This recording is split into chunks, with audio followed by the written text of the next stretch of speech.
Court ने माना कि 1857 से 1949 तक मुसलमान वहां नमाज पढ़ते थे, लेकिन ये कहा गया कि वे इस स्थल पर एकमात्र कब्जे का दावा नहीं कर सकते। भले ही हिंदू पक्ष ने कई बार कानून के विपरीत कार्य किया हो, इसके बावजूद कोर्ट ने पूरा स्थल हिंदू पक्ष को सौंप दिया। ये न्याय का बड़ा मजाक है, ये कहना है सुप्रीम कोर्ट के पूर्व न्यायाधीश RF नरीमन का। पूर्व जस्टिस नरीमन ने अयोध्या राम मंदिर पर सुप्रीम कोर्ट के फैसले पर असहमति जताई है। उन्होंने अदालत के फैसले को सेक्युलरिज्म के सिद्धांत के खिलाफ बताया। रिटायर्ड जस्टिस नरीमन ने कहा कि इन फैसलों में सेक्युलरिज्म के सिद्धांत के तहत न्याय नहीं दिया गया। उन्होंने इसे न्याय का मजाक करार दिया। दरअसल सेक्युलरिज्म और भारतीय संविधान नाम के एक विषय पर आयोजित प्रथम justice AM Ahmadi memorial lecture में उन्होंने ये बातें कही। मंच से जस्टिस नरीमन ने राम मंदिर केस और इससे जुड़े फैसलों पर खुलकर अपनी बात रखी। लाइव लॉ की रिपोर्ट के मुताबिक जस्टिस RN नरीमन ने कहा कि सबसे पहले सरकार ने लिब्रहान आयोग नियुक्त किया, जो निश्चित रूप से 17 वर्षों तक सोया रहा और फिर 2009 में एक रिपोर्ट प्रस्तुत की।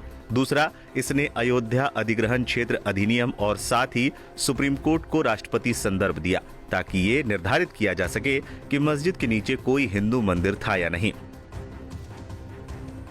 इसे उन्होंने एक तरह से शरारतपूर्ण बताया। इसके बाद जस्टिस नरीमन ने इस्माइल फारूकी वर्सेस भारत सरकार के 1994 के फैसले का जिक्र किया। इस केस में अयोध्या क्षेत्र अधिग्रहण अधिनियम 1993 की वैधता और राष्ट्रपति संदर्भ पर सुनवाई हुई थी। इस केस के फैसले में सर्वोच्च न्यायालय ने 67 एकड़ भूमि अधिग्रहण को वैध जरूर ठहराया था, लेकिन जस्टिस अहमदी ने मामले पर आपत्ति जताते हुए इसे सेक्युलरिज्म के सिद्धांत के खिलाफ बताया था। अपने वक्तव्य के दौरान जस्टिस नरीमन ने श्री राम जन्मभूमि मामले में सुप्रीम कोर्ट के 2019 के अंतिम फैसले का जिक्र किया। इस केस में तत्कालीन चीफ जस्टिस रंजन गोगोई की बेंच वाली 5 सदस्यीय पीठ ने सर्वसम्मति से फैसला सुनाया कि 2.77 एकड़ वाली विवादित भूमि को हिंदू पक्ष को सौंप दिया जाना चाहिए और सुन्नी वक्फ बोर्ड को किसी और स्थान पर 5 एकड़ की जमीन दी जानी चाहिए थी। जस्टिस नरीमन ने इस फैसले की आलोचना करते हुए कहा, कोर्ट ने माना कि 1857 से 1949 तक मुसलमान वहां नमाज पढ़ते थे, लेकिन ये कहा गया कि वो इस स्थल पर एकमात्र कब्जे का दावा नहीं कर सकते, भले ही हिंदू पक्ष ने कई बार कानून के विपरीत कार्य किए हों।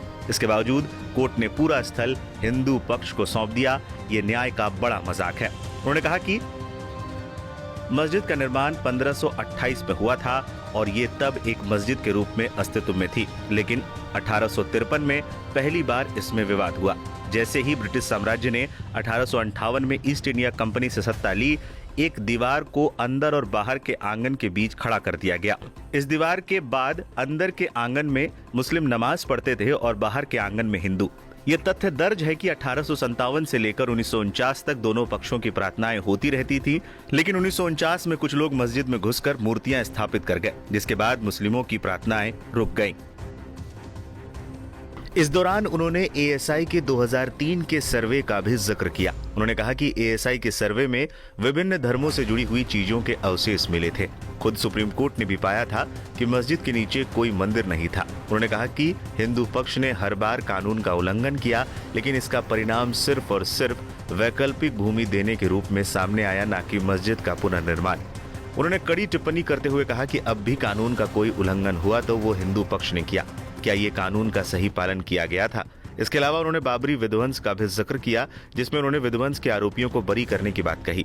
जस्टिस नरीमन ने कहा कि जिन्होंने आरोपियों को बरी करने का फैसला दिया, उन्हें बाद में यूपी का उप लोकायुक्त बनाया गया। यह हमारे देश की स्थिति को दर्शाता है। इस तरह पूर्व जस्टिस नरीमन ने राम मंदिर मामले पर खुलकर अपनी बात, अपना पक्ष रखा। अब जस्टिस नरीमन के बयान पर आपकी क्या राय है, हमें कमेंट करके जरूर बताएं।